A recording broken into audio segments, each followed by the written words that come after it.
YouTube. In this video, we're going to introduce the idea of one-sided limits. Okay, up until now, we've discussed limits as being these things that basically describe what our y values are getting arbitrarily close to as our x values are approaching some given value. Okay, and we say that limits only exist if our y values converge upon a single destination or a single y value as x is getting really close to a value. Okay.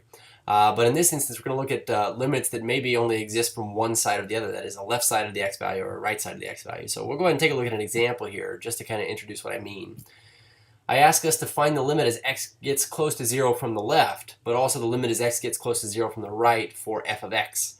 And we're going to use a table and a graph to support our response here. So we've got this f of x right here. What I want to do is this. I want to find the limit of this as x approaches it from the left and as x approaches it from the right. First things first, I'm going to go ahead and I'm going to write this in the way we would want to represent it. To find a limit as it approaches from the left, what we will do is we'll represent it this way. We say, let's go find the limit as x approaches, now in this case, 0. But we say 0 from the left. And so on the right side of 0, we're going to write a little negative sign in the top right corner. In other words, we're going to read this as the limit as x approaches 0, but from the negative end of things, or the left side of this function, the absolute value of 2x over x. Okay, we're going to come up with the value for this, but also we want to find the limit as x approaches 0 from the right of the absolute value of 2x over x. Okay, so to kind of get an idea of what this does here, I went ahead and I put this function in for f of x, and we say, well, f of x is this. I'll go ahead and click on it, and we'll see it come into view here if I can get my pen tool to work. Okay, so here we go. We say this is the function graph of f of x equals absolute value of 2x over x. And you can see that as x approaches 0 from either side, the weird thing is that there is no limit. The limit does not exist in general because our function values are not approaching a single height from the left and from the right. However, this is not to say that we cannot find what are the y values approaching if we look at approaching 0 just from the left side. And so if we were to approach 0 from just the left side, what we see is, and it's really weird because it's always at a height of -2, but our function values are getting really close to a height of -2. Okay? If we were to approach this from the right, we notice that our function values are getting really close to a height of +2. And one thing I do want to make clear is actually this. I want to point out the fact that if you were to directly substitute 0 into this function, either representation of it, we would get the absolute value of 2 times 0 over 0, which would lead us to indeterminate form 0 over 0. Okay, so what I want to point that out for is because this function doesn't actually exist when x equals 0. But we can see that from the left side, it approaches a height of -2, but from the right side, its heights are approaching a height of +2. So we can see this. Now I'm actually going to write this in. So the limit of this function as we approach from the left is approaching a height of -2. And the limit as this approaches from the right of 0 is a height of +2. So we can have one-sided limits here. Actually, what I want to do also is this. Let's go ahead and go up to this table here. Since we care that it approaches 0, we're going to go ahead and put in a 0 right here. We're going to deviate a little bit back from this. So we'd say this would be -0.1. This would be -0.2, and then -0.3. Going on the other side, we have 0.1, 0.2, and 0.3. And if we were to plug these values in, for instance, we say f of cell A1 here, or f of this value that's in cell A1. We type this in, we see that it's a height of -2 when we go back a tenth of a step from 0. But if we were to, splay this function out, we could see that it doesn't exist at 0. But as we approach 0 from the left, the height is getting really close to -2. But as we approach 0 from the right, for our x values, the height approaches a height of +2. So one-sided limits are just kind of a way of saying, look, we might understand that the limit of this as x approaches 0 does not exist because it doesn't approach a single height. That's not to say that it's one-sided limits from one side or the other do not exist. Okay, so we're going to define the existence of a limit here. And basically what we're saying in this statement is this. We say if f is a function and c and l are real numbers, then the limit of this function equals l as x gets really close to c, but this is only true if and only if both the left and right side limits exist and are equal to the same thing.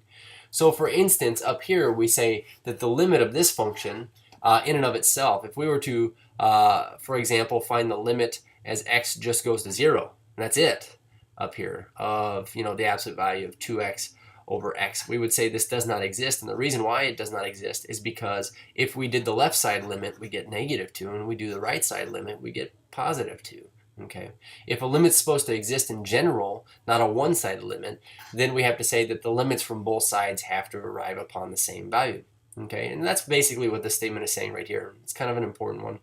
So you can always find one-sided limits, but the actual limit in general, say as x approaches 0 in this case, will not exist unless the one-sided limits from either side of this value c are the same. They both equal L. So we're going to go ahead and take a look at some limits that have one-sided limits, but we also want to say, well, does it have an actual limit? So we say find the limit of f of x as x approaches 1.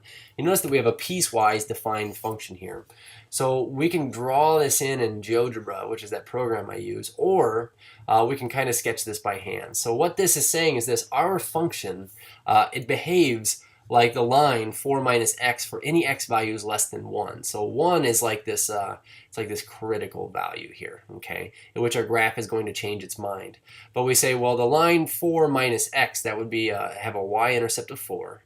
So we say 4, it hits here, and then it goes down 1, right 1. Now I'm going to put an open dot here and say that it proceeds this way. And the reason why I put an open dot is because it only behaves this way for x values less than 1, not less than or equal to 1. So when x equals 1, this graph doesn't exist, or at least the linear part of it. And also this we say, well, it behaves like x is, as x is greater than 1, to the right of this x value, we say it behaves like 4x minus x squared, which, just playing around with this, I'll go ahead and I'm going to factor this. We say this is the same thing as x 4 minus x, essentially. We could say this is the same thing as negative x and then x minus 4. Essentially, though, what we've got here, we've got two x-intercepts if you're graphing this in intercept method. So it hits here, and it hits at +4. And so we'd say the axis of symmetry runs through this parabola here. And actually, I believe it just kind of comes up and does this little ditty here. Okay, so this is our parabola. We'll go ahead and graph on the other program here in a second. Actually, at a height of, or an x value of 2, we could plug 2 into this. We'd get 4 times 2 minus 2 squared. So at an x value of 2, we could find the vertex. It would have to be, let's see, 8 minus 4 is 4. So it's at a height of 4 right here. But the question is this: what is the limit of this function as x gets really, really, really close to 1? So we say the limit of our function of x as x is approaching 1. What we had said was, well, this is entirely contingent upon this definition of the existence of a limit. And the definition says this: the limit from the right side has to approach the limit from the left side. So here's what we're going to do. We're actually going to take the limit of this from both sides. So we say the limit of f of x as x approaches 1 from the left. And so as I look at this function coming in from the left, we can see that it's getting really, really, really close to a height of 3. So we'd say 3. So this is our left-sided, one-sided limit here. We say, well, let's find the limit as x approaches 1 now from the right side of f of x. And what we find out is this: as we come into 1 from the left here, is 1 is the x value that we're approaching, we see that this graph, its height, is approaching a height also of 3. And so what this means for us essentially is this: since from the left side it approaches a height of 3, and from the right side it approaches a height of 3, then we could say the limit of this function in general is 3. If we had gotten two different values, then we of course would have had two different one-sided limits, but we wouldn't have had a single limit. Okay. And actually, as far as looking at this in GeoGebra goes, just to go to show you here, I'll pop back over here and I'll get all this stuff out of the way here.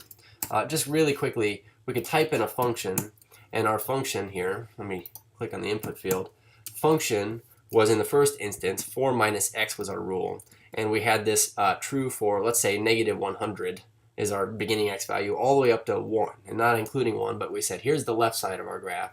And if we were to type in the right side here, we had the function was 4x minus x to the second power, and we'll go from 1 out to, say, I don't know, 100 to infinity really. But we say here's our graph, and we can see that yes, it was actually indeed approaching a height of 3 from either side of this. So both of our one-sided limits are equal, then its limit must exist in general. Okay, so we say, all right, let's take a look at one last example here. It says compare limits from the left and right for this given piecewise function. And we notice that we have a function that's defined with 3 different rules. One is y equals 8, the other one is y equals 10, the other one's y equals 12. But it says find the limit of f of x as x approaches 2 from the right and as x approaches 2 from the left. So we have two different limits we're finding here. We say as x approaches 2 from the left, I want to go left first, of f of x, of this function, and the limit as x approaches 2 from the right of f of x. So I think the best thing to do here is kind of get a good sketch of what this would look like. So we see, I'm going to stretch out the x-axis a little bit here. We say from 0 to 1 it has a certain behavior. From 1 to 2 it has a certain behavior.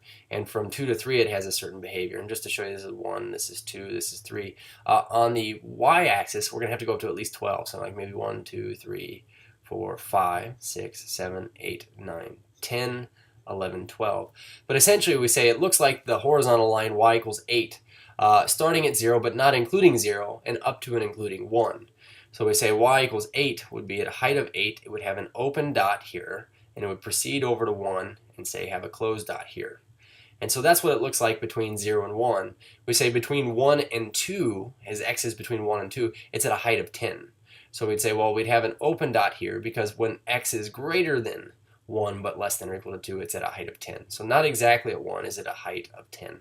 And this goes up and has a closed dot when x equals 2, but it is exactly at a height of 10 when x equals 2. And then we say not including 2, but up to 3, it's this line y equals 12. And so we say here's our function here. And the question is, well, what is the limit of this function as x approaches 2 from the left? And so we say, well, here's 2 right here. If we were to come into 2 from the left side, you see that I keep picking on this right here, we would be at a height of 10. And just to show you on the graph here what I essentially mean, we could, let me get a different color. How about a green? Okay, so as we come in at 2 from the left side, we can see that our graph is approaching a height of 10. So this would be 10. We could have determined that by looking at this. As it comes in from the left side of 2, it's at a height of 10. But as we come into 2 from the right, what are our y values approaching? And our y values here are actually approaching at a height of 12. It'd be at a height of 12 as we come into 2 from the right side as opposed to the left side. Okay, so we'd say the right-sided limit is actually 12. So what could we say then about the limit of f of x in general? We say, what is the limit then of f of x as x approaches 2 at all, just as it approaches 2? We say it does not exist. And the reason why is, again, this definition over here says, well, your one-sided limits would have to be the same. They're not converging upon a single point. So we say this limit here does not exist, even though it does have one-sided limits, which we could find. They didn't have the same one-sided limits, so the actual limit does not exist. So a little bit about one-sided limits. Cheers.